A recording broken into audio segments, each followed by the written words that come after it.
Assalamualaikum warahmatullahi wabarakatuh. Perkenalkan, nama saya Kamila Azahra. Saya merupakan mahasiswa Ilmu Komunikasi Fakultas Ilmu Komunikasi Universitas Muhammadiyah Riau. Sini saya akan mempresentasikan kewirausahaan media digital dengan materi jelajah rasa dan tempat kewirausahaan digital sektor kreatif yang fokus memproduksi konten review kuliner dan rekomendasi tempat di Instagram dan TikTok. Berikut presentasinya. Yang pertama yaitu latar belakang.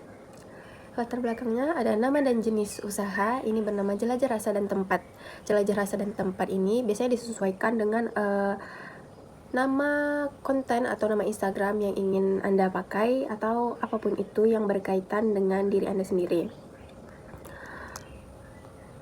Ini merupakan sebuah bisnis digital yang bergerak di bidang industri kreatif sebagai konten kreator multimedia dengan fokus utama menyajikan ulasan atau review kuliner dan rekomendasi destinasi menarik. Place to go. Itu biasanya kalau di Instagram banyak konten-konten place to go. Jadi nanti mereka itu mencantumkan alamatnya, terus tempat-tempatnya bagus, makanannya enak apa enggak. Itu dinamakan place to go di platform Instagram dan TikTok. Itu bisa di mana aja yang kita inginkan, tapi saya di sini berfokus kepada Instagram dan TikTok. Platform Instagram dan TikTok, jenis usaha ini dikategorikan sebagai kewirausahaan digital atau digital entrepreneurship, berbasis media baru di mana produk utama yang diproduksi ditawarkan kepada audiens maupun mitra bisnis adalah konten visual kreatif, informatif, dan persuasif yang dikemas secara estetik dan interaktif. Yang ketiga yaitu target pasar dan segmentasi audiens. Target pasar utama dari usaha konten kreator ini berfokus pada generasi muda, khususnya kalangan Gen Z dan milenial berusia 18 hingga 35 tahun yang memiliki karakteristik aktif menggunakan media sosial, gemar bersosialisasi, memiliki gaya hidup urban, serta memiliki ketertarikan tinggi terhadap tren kuliner dan tempat yang instagramable. Secara geografis, segmentasi audiens difokuskan pada masyarakat perkotaan dan wisatawan lokal yang dinamis, sedangkan secara psikografis membidik individu yang mencari pemenuhan kebutuhan visual atau bisa disebut dengan estetik di zaman sekarang, serta kenyamanan tempat untuk bekerja, work from cafe maupun berkumpul bersama komunitas mereka. Karena Gen Z itu ya untuk kerja aja di kantoran zaman sekarang itu biasanya di hari Jumat atau Sabtu kantor-kantor itu sudah membuat kebijakan untuk work from home, tapi kebanyakan Gen Z itu nggak bisa kalau kerja di rumah karena mereka susah fokus, gampang ke distract gitu sama hal-hal lain. Jadi mereka itu sering pergi work from cafe, dan dimana kalau mau work from cafe mereka tuh sangat picky juga karena mereka tuh nyari tempat yang nyaman, tempatnya bersih, musiknya nggak ganggu. Sekadar musiknya volumenya keras atau kecil aja itu bisa menjadi penentuan untuk karyawan yang ingin work from cafe. Selanjutnya yang di slide keempat yaitu adalah model bisnis atau bisnis model canvas. Model bisnis yang diterapkan mengacu pada pola value proposition yang kuat, di mana kami menawarkan konten usaha berkualitas tinggi secara gratis kepada audiens atau key customer untuk membangun basis massa yang besar, yang kemudian dimonetasikan melalui kerjasama bisnis to bisnis. Komponen utama dalam bisnis model canvas kami meliputi key activities berupa riset tren, produksi, dan penyutingan video atau key partners, yaitu pemilik restoran, kafe, tempat usaha, serta channels utama melalui algoritma fitur distribusi video pendek di Instagram Reels dan TikTok. Itu biasanya saya menawarkan kepada pemilik kafe, restoran, karena mereka tuh sangat memerlukan promosi di bidang tempat ini untuk review makanan, karena yaitu di zaman sekarang itu Gen Z itu sangat picky dan pemilih.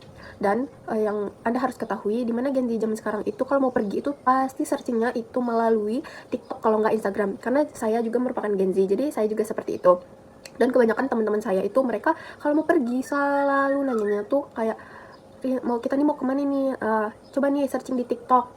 kalau nggak di Instagram. Nah, nanti mereka itu akan scrolling, kalau tempatnya tidak sesuai atau ada komentar yang kurang berkenan, mereka bakal kayak, nggak jadi nih, nggak bisa nih kita ke sini, ada komentar yang kayak kurang. Jadi perlunya meningkatkan tempat wisata atau kafe itu, yaitu melalui konten yang kreatif, menarik, dan mengundang positif vibes untuk tempat itu tersendiri. Selanjutnya yang kelima itu ada strategi pemasaran digital. Strategi pemasaran digital dirancang sebagai organik dan berbayar dengan memanfaatkan kekuatan algoritma Instagram dan TikTok melalui optimasi penggunaan kata kunci. Di dalam media sosial itu biasanya ada kata kunci, misalnya kayak kita pakai hashtag. Nah, hashtag itu nanti berpengaruh. Jadi misalnya kalau kita searching kafe yang bagus di Pekanbaru, nah nanti mereka yang pakai hashtag Pekanbaru, kafe estetik Pekanbaru, nah nanti itu tuh di algoritma TikTok itu akan kebaca dan itu akan keluar. Jadi itu juga merupakan strateginya. Selanjutnya audio yang sedang tren, misalnya kayak lagu Kicau Mania gitu, kita pakai untuk ngepost konten kita. Nah, itu tuh bakal kebaca sama algoritma TikTok maupun Instagram. Jadi dia bakal FYP bahasanya di zaman sekarang itu, serta hashtag yang relevan untuk memperluas jangkauan konten.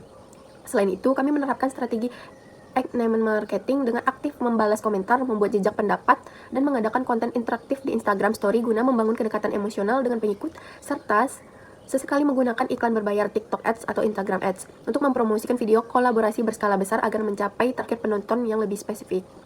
Nah, dengan kita membalas komentar sebagai kita konten kreator, misalnya ada yang nanya, Kak, itu tempatnya nyaman apa enggak? Nah, itu tuh bisa kita balas melalui komentar, misalnya, bagus Kak. Nah, dan yang diperlukan itu sangat jujur untuk mereview tempat. Karena dengan kita jujur, dengan kita apa adanya, malah konten kita tuh bakal lebih naik lagi. Sangat diusahakan untuk jujur dalam mereview tempat. Selanjutnya yang keenam ada sumber pendapatan dan proyeksi keuangan sederhana. Sumber pendapatan utama usaha ini berasal dari kerjasama promosi berbayar, paid promote, dan endorsement dari pemilik usaha kuliner atau destinasi komisi tautan pembelian produk, affiliate marketing. Kalau kalian bisa lihat ya, misal kita posting di TikTok nih.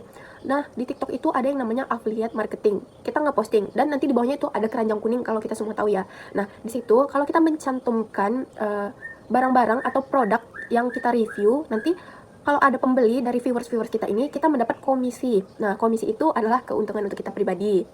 Walaupun komisinya tidak besar, tapi jika jumlah pembeli dari affiliate itu banyak, luas jangkauannya, nah itu sangat menguntungkan untuk kita. Serta bagi hasil dari platform digital AdSense atau Creator Rewards. Proyeksi keuangan sederhana pada tahun pertama ditargetkan untuk mencapai titik impas dalam waktu 6 bulan awal, dalam asumsi pertumbuhan pengikut yang stabil sehingga dapat meningkatkan tarif jasa promosi atau red card per video seiring dengan meningkatkan metrik ketertarikan engagement rate. Nah, kalau untuk awal-awal itu, kalau kita bikin akun Instagram, kan itu karena belum rame dan baru memulai, itu biasanya kita mencari viewers dulu dengan mereview tempat secara gratis, secara sukarela. Nah, nanti kalau di situ akun kita udah kebaca sama TikTok dan akun kita udah naik nih. Nah, kalau viewersnya tuh udah menyampai target yang menurut kita bisa nih untuk diberi red card. Nah, kalau awal-awal red card itu mungkin gak sebesar langsung nih jadi konten kreator besar ya. Bisa mulai dari 100, 150 ribu. Nah, itu kan lumayan ya untuk kita sekedar mereview makanan, memfoto cafe itu tersebut. Nah, hal ini merupakan cara yang sederhana untuk membantu kita naik menjadi konten kreator yang besar. Yang ketujuh ada peran media digital dalam menjalankan usaha. Media digital memegang peran mutlak dan krusial sebagai fondasi utama, sarana produksi, sekaligus saluran distribusi utama yang menentukan hidup matinya seluruh ekosistem usaha konten kreator ini. Tanpa adanya platform Instagram dan TikTok, serta teknologi pendukung seperti aplikasi penyutingan video berbasis kecerdasan buatan dan data analitik bawaan platform bisnis, ini tidak akan dapat beroperasi karena media digital bertindak sebagai toko virtual tempat kami memamerkan produk konten dan berinteraksi secara langsung dan berinteraksi tanpa berbatasan jarak dengan audiens maupun mitra bisnis di seluruh penjuru dunia. Sekian dari saya, Kamila Azahra. Wassalamualaikum warahmatullahi wabarakatuh. Semoga presentasi saya ini bisa menjadikan usaha yang ingin saya bangun, yang impikan menjadi kenyataan. Semoga presentasi ini juga menjadi inspirasi untuk viewers yang nonton di YouTube nanti, karena video ini akan diupload untuk memenuhi nilai media digital kewirausahaan. Terima kasih. Wassalamualaikum warahmatullahi wabarakatuh.